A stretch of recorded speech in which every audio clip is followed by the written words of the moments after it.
বিসমিল্লাহির রহমানির রহিম। আসসালামু আলাইকুম। লীলা লাইফস্টাইল কাছে দূরে যে যেখান থেকে দেখছেন আশা করছি সবাই ভালো আছেন। আলহামদুলিল্লাহ আমরাও ভালো আছি। আমি ইতালি থেকে বলছি। আর এই তো টাইটেল থেকে অবশ্যই বুঝতে পেরেছেন আজকে আমরা কোথায় যাচ্ছি। এই তো আমরা বাস থেকে নেমেছি। আমাদের এখান থেকে বাসে আসতে হয়। বাস থেকে নেমে কিছু পথ হেঁটে গিয়ে আবার আরেকটা বাস ধরতে হবে। দেখেন ভিলাজ সানোতে থাকি, কিন্তু পাহাড়ে আমরা একটু সাইডে থাকার কারণে আমাদের কী ভোগান্তি। আর ইটালিতে মেন কথা হচ্ছে নিজেদের গাড়ি না থাকলে আর কি একটু কষ্টই হয়ে যায়।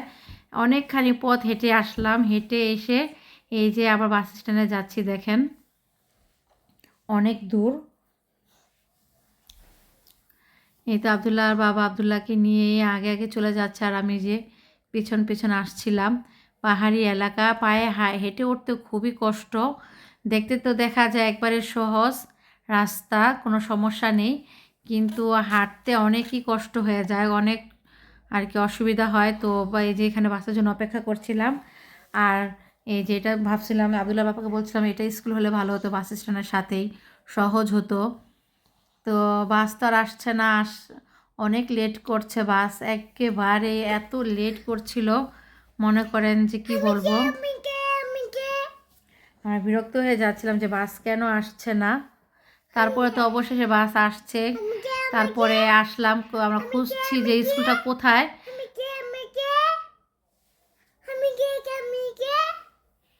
তো আসলাম অবশেষে। এই যে মনে হচ্ছে যে এটা একটা স্কুল। তো বাচ্চাদের শব্দ পাওয়া যাচ্ছিল, বাচ্চারা খেলাধুলা করছে। তো আমরা প্রথমে ফার্স্টে আমরা এখানেই যাব, কারণ এখানে প্রথমে যাওয়ার পরে বুঝতে পারবো, ওনারা আমাদের কাগজ দেখলে বলবে যে এখানে নয়তো সাইডে আরও আছে ওইগুলাতে নাকি কিছু একটা হয়তো বলবে, সেই জন্য আমরা এখানেই ফার্স্টে যাব। মাইস্টার আর কি, এখানে টিচারদেরকে মাইস্টার বলে। তো এখানেই যাই ফার্স্টে দেখি। তো এখানের বাচ্চাগুলো আবদুল্লাহ বাবা বলছিল এখানকার বাচ্চাগুলো তো একটু বড় সাইজের, 4-5 বছরের। তো আমি বলছিলাম যে দেখি এখানেও হইতে পারে বা নাও হতে পারে। তো আবদুল্লাহ বাবা বলতেছে মায়ের সাথে দেখাই। বাচ্চারা আমাদেরকে জিজ্ঞাসা করছিল আপনাদের নাম কি, আমরা কোথায় থাকি। তো এক বাচ্চা বলতেছে বিলাসান আমার নানুদের বাসা, শুনে বলতেছিল। তো এই যে এখানে বসে ড্রয়িং করবে, আঁকাউকি করবে, খেলাধুলা করবে, বাইরেও খেলাধুলা চলছে। আর এই যে এটা হচ্ছে পুরা স্কুল যেটাকে বলে। স্কুল বলতে এখানে বাচ্চাদের একটা খেলার সুযোগ আর কি, সুযোগ করে দেওয়া। কারণ ইতালিতে হয় কি মা বাবা সবাই বাইরে কাজে চলে যায়, তবে বাচ্চাদেরকে এখানে রেখে হলো কাজে যায়। তো এই যে ছবি দেওয়া আছে, যার যার আর কি আলমারি ছবি দেওয়া আছে, সে ছবি দেখেই খুলবে। তারপরে যেখানে ঘুমের জায়গা আছে, এখানে ঘুম আসবে, সবার একটা করে সিট দেওয়া, ঘুম আসবে। যারা 4টা পর্যন্ত থাকবে তাদের জন্য এই সুব্যবস্থা। আর এই যে এখানে হচ্ছে খাওয়ার টেবিল, এখন 12:30 বেজে গিয়েছে, 12টা কি 12:30, আর এখন খাবার দিচ্ছে বাচ্চাদেরকে, খাবার খাবে।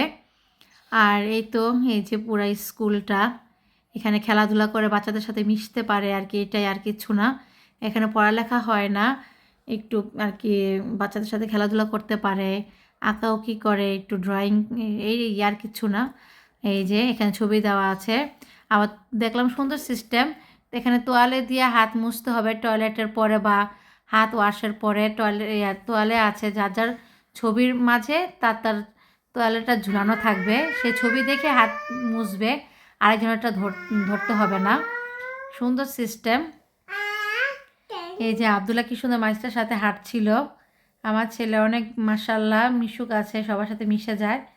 এই যেখানে সিস্টেম করাই দেখেন, এগুলোর মধ্যে যেন আবার কী রাখে। তারপর তো খুঁজছিলাম যে আমার আবদুল্লাহ কোথায় গেল, দেখলাম যে বাচ্চাদের সাথে চলে আসছে খেলার জন্য। এই যে আবদুল্লাহ এখানে চলে আসছে, দেখেন কি সুন্দর খেলাধুলা করছে ওদের সাথে।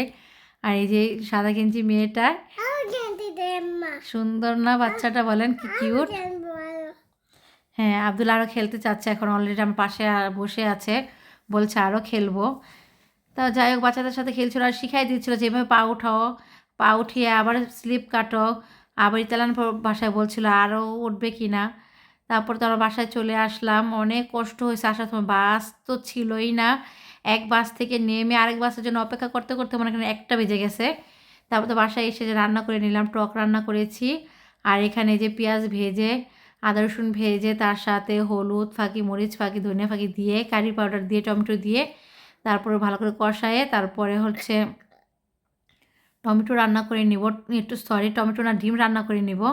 ডিমটা ভাজবো, ভেজেও না বা সিদ্ধ করেও না, ডাইরেক্ট কষানোর পরে পানিটা দিয়ে যখন পানিটা বলক আসছে ঢেকে দেওয়ার পরে, তো ওইটার বলক আসার মধ্যেই ডিমগুলো ফাটিয়ে দিয়ে দিয়েছি।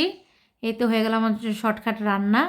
আর এই যে এখানে তেলের মধ্যে রসুন কুচি দিয়ে দিয়েছি, এটা আর কি করব, টক বাগার দেবো। আর টকের মধ্যে দিয়ে দিয়েছি লেবু, লেবু চিপড়ে দিয়ে একটু খোসাটা রেখেছি, ঘ্রাণ হবে সেজন্য। আর কাঁচামরিচ দিয়েছি, ধনেপাতা দিয়েছি, বাস বাগা দিলে হয়ে যাবে। নামিয়ে রেখেছি, ঝটপট করছিলাম। আর পাশে মুরগির গোস্ত আছে, ওইটা খেলে খাবে ওর বাবা। তারপর তো রান্নাবাড়ি শেষ, এই যে আমার ডিমের রান্না হয়ে গিয়েছে। আর এই যে আবদুল্লাহ, তারপর আবদুল্লাহ বাবার সাথে নামাজ পড়ছিল।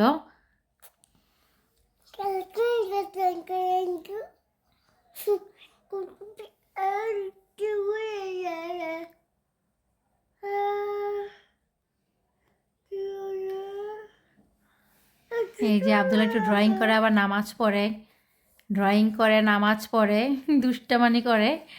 আর আমাকে নামাজ পড়তে দিবে না, ও নাকি একাই একটা নামাজ আর কি যায় নামাজের মধ্যে নামাজ পড়বে। বলছি তুমি সরো, আমি নামাজ পড়ি, কিন্তু পড়তে দিবে না। ওর বাবার সাথে ও একা একা পড়ছে, দেখেন দুজনে দুইটা যায় নামাজ লাগবে। তা যাই হোক, নামাজ পড়ছিল ওর বাবার সাথে। আর আমি দেখছিলাম যে ও কী করছে। ও তো সেজদা দেওয়ার সময় করে শুয়েই পড়ে। যাই হোক, আজকের ভিডিওটা বেশি বড় করব না, অনেক দিন পরে আছে একটা ভিডিও ছাড়ছি। প্লিজ আপনারা পাশে থেকে যাবেন, লাইক সাবস্ক্রাইব করে দিবেন। আল্লাহ হাফেজ, সবাই ভালো থাকবেন।